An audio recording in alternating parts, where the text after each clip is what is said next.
कश्मीर बाबत पॉलिसी तब्दील नाहे थी। वालारियल माथरी बाबत पाकिस्तान जो मौक़िफ़ चिटो आहे। भारत कश्मीर बाबत 5 अगस्त 2019 वारो फ़ैसिलो वापसि वठे। चाहियूं था त भारत सां लाॻापा मामूल मुताबिक़ थियनि। ॻाल्हियुनि लाइ भारत खे माहौल बहितर करणो पवंदो। परॾेही वज़ीर बिलावल भुट्टो जी भारतीय शहर गोवा में प्रेस कॉन्फ्रेंस। गोवा में शंघाई सहकार तंज़ीम जे इजलास खे ख़िताब कंदे बिलावल भुट्टो चयो त सफ़ारती डिप्लोमेटिक पॉइंट स्कोरिंग लाइ दहशतगर्दीअ खे हथियार तौरु इस्तेमालु न करणु घुरिजे। पाकिस्तान दहशतगर्दी जी ख़ात्मे तोड़े इलाक़ाई ऐं आलमी कोशिशुनि जो हिसो बणिजण लाइ पुरज़म आहे। गॾियल क़ौमनि जी ठाराहिण जी उबतड़ हिक तरफ़ा रियासती क़दम SCO जी मक़सदनि ख़िलाफ़ आहिनि। पुरअमन अफ़गानिस्तान इलाइक़ाई अमन लाइ अहम आहे। पाकिस्तान शंघाई तंज़ीम खे अहम प्लेटफॉर्म सम्झे थो ऐं मेंबर मुल्कनि सां वापारी लाॻापनि खे हथी ॾियणु चाहे थो।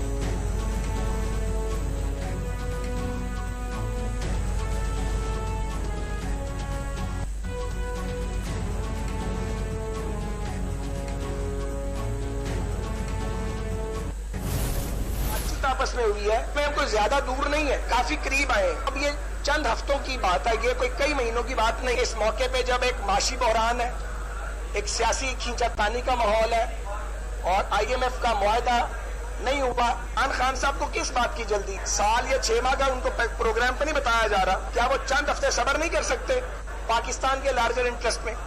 क्यों जरूरी है कि इंतखाबात जो है वो 14 तारीख को हो या उसके 10 दिन बाद हो? हम जो मुकर्ररा वक्त उससे कुछ पीछे आए मुज़ाकरात में, हमने लचक भी दिखाई है। मकसद ये था कि एक पॉलिटिकल कॉम्प्रोमाइज हो जाए। हुकूमत मुल्क में चूंडूं हिक ॾींहुं कराइण बाबति PTI सां ॻाल्हियुनि लाइ सुप्रीम कोर्ट खां वधीक मोहलत घुरे वरिती। अदालत खे चूंडुनि बाबति को बि हुकुम न ॾियण जी इस्तदा। चूंडूं हिक ॾींहुं कराइण वारी दरख़्वास्त ते ॿुधणीअ दौरान वफ़ाक़ी वज़ीर ख़्वाजा साद रफ़ीक़ रोस्ट रूम ते अची ऐं मीडिया सां ॻाल्हाईंदे चयो त हुकूमत हिक ॾींहं ते चूंडूं कराइण लाइ तयारु आहे। रुॻो चूंडुनि जो मामिलो नाहे, पर साफ़ ऐं शफ़ाफ़ चूंडूं ज़रूरी आहिनि। हुकूमत ॻाल्हियुनि दौरान लचक ॾेखारी, पर ॿी धुर लचक ॾेखारण लाइ तयारु नाहे। चूंडुनि जे मामले ते अॻु ई अधु मुल्क विञाए चुका आहियूं। रुॻो पंजाब में चूंडूं थियूं त मुल्क जो वॾो नुक़सानु थींदो। अदालत वक़्तु ॾे त ॿीहर ॻाल्हियूं कंदासीं ऐं कंहिं न कंहिं तारीख़ ते पहुची वेंदासीं। इमरान ख़ान खे चूंडुनि जी कहिड़ी जल्दी आहे? मुल्की सालमियत ख़ातिर कुझु हफ़्ता सब्र नथो करे सघे।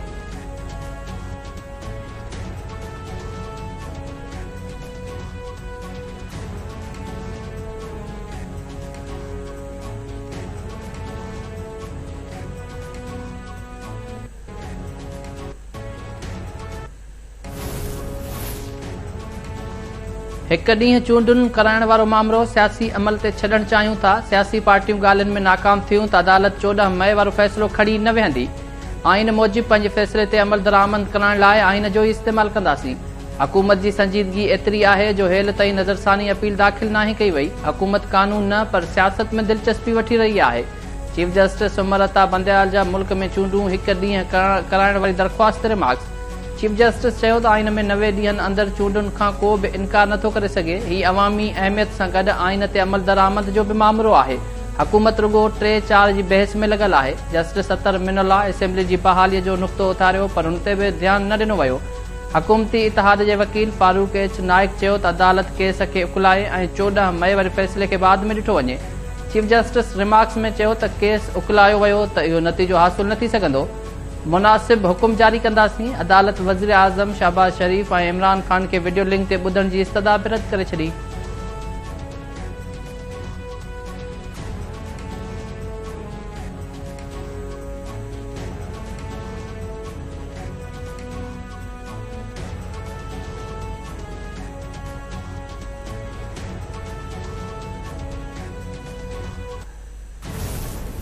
साफ इस नतीजे पे पहुंची है, ये हीले बहाने हैं। ये सुप्रीम कोर्ट के फैसले को जो आईनी फैसला है उससे नजर चुराने के हीले बहाने हैं। हमने हर मुमकिन कोशिश की। अमेंडमेंट के लिए हम तैयार, 1 डे के लिए हम तैयार, केयर टेकर के लिए हम तैयार, नतायज को तस्लीम करने के लिए हम तैयार। आपने क्या किया? सब चीजें जो हैं ये सामने रखकर मैं बोझल दिल से कह रहा, पूरी लचक दिखाने के बावजूद कह रहा हूं, इसके बाद अब तहरीक इंसाफ क्या कर सकते और पाकिस्तान की आवाम से रजू कर सकते हैं। तहरीक इंसाफ जो हुकूमत सां ॿीहर ॻाल्हियूं कराइण खां इनकार। ॿीहर एहतजाज जो इशारो। PTI अॻवान शाह महमूद कुरैशी अदालत में रोस्ट रूम ते अची ऐं मीडिया सां ॻाल्हाईंदे चयो त PTI ॻाल्हियुनि खां पोइ ते हटी चुकी आहे। इमरान ख़ान हुकूमत खे ॻाल्हियुनि लाइ वधीक 3 ॾींहं ॾियण ते नाराज़ थी वियो हो। हुकूमत रुगो बहाना करे रही है। सुप्रीम कोर्ट ॿाहिरां मीडिया सां ॻाल्हाईंदे शाह महमूद कुरैशी चयो त PTI 2 असेंबलियूं क़ुर्बान करे सघे थी त छा हुकूमत नथी करे सघे। मुल्क खे आइनी बहरान तरफ़ धिकियो पियो वञे। हुकूमत सां ॿीहर ॻाल्हियुनि जे मेज़ ते वेहण जो को बि फ़ाइदो नाहे। Moved that the bill to facilitate and strengthen the Supreme Court of Pakistan in the exercise of its powers to review its judgments and orders. The Supreme Court Review of Judgments and Orders Bill 2023 as passed by the National Assembly be taken into consideration at once. Those who are in favor of the motion may say aye. Those against the motion may say no. I think the ayes have it. The motion is adopted. Senate supreme court जे फ़ैसिलनि ऐं हुकुमनि ते नज़रसानीअ जो bill मंज़ूर करे वरितो। Bill पेश करण जी रिथ जे हक़ में 32 ऐं मुखालफ़त में 21 वोट आया। अपोज़िशन जो बिल पेश करण वक़्तु सख़्त एहतजाज। चेयरमैन जे डाई सॼो बि घेराव। एजेंडा जूं कापियूं फाड़े छॾियूं। कानून वारे वज़ीर सेनेटर आज़म नज़ीर तारड़ चयो त अपोज़िशन पंहिंजे एहतजाज जो दुकान बंदि करे छॾे। ॿी सूरत में बिल मंज़ूर कराए रहंदासीं। अपोज़िशन लीडर शहज़ाद वसीम कानून वारे वज़ीर जे बयान खे धमकी करार ॾींदे चयो त पार्लियामेंट जी बालादस्ती जी ॻाल्हि कंदड़ पाण पार्लियामेंट जी तौहीन करे रहिया आहिनि। धमकियूं ॾींदड़ ॿुधाइनि कंहिंजी दुकानदारी करे रहिया आहिनि। एग्ज़ीक्यूटिव पार्लियामेंट पुठियां लिकी अदालत जी तौहीन करे रही आहे। जेकॾहिं पार्लियामेंट सुप्रीम आहे त पोइ क़ासिम सूरी जी रूलिंग खे बि सही करार ॾिनो वञे।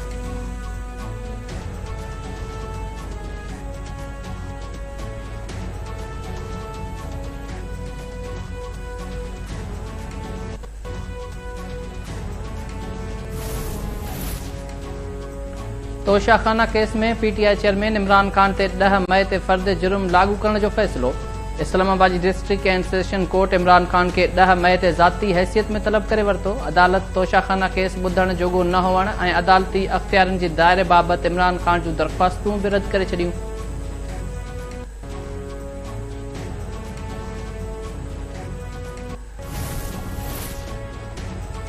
सुप्रीम कोर्ट ऐं पाकिस्तान बार विच में इख़्तिलाफ़ चोट चढ़ी विया। सदर supreme court bar association Abid Zubairi जी मेंबरशिप मुअतल कई वई।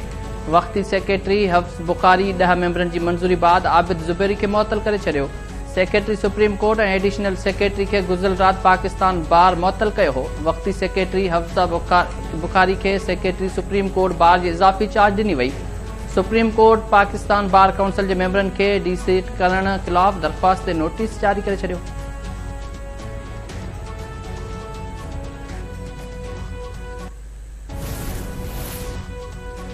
सुल्तानकोट वेझो हुमायूं पुलिस जी वॾी कार्रवाई। 13 करोड़ 60 लख 80 हज़ार जी मालियत जा परॾेही सिगरेट ऐं ईरानी सामान हथ 6 जवाबदार गिरफ़्तार। KTN न्यूज़ ते ख़बर ब्रेक थियण बाद SSP जैकमाबाद शिबनी शाह चौकी जे 13 अहलकारनि खे नौकरियुनि मां बरतरफ़ करे छॾियो। SSP जैकमाबाद जो चवणु आहे त अहलकारनि खे ड्यूटीअ में गफ़लत करण सबबि डिसमिस कयो वियो आहे।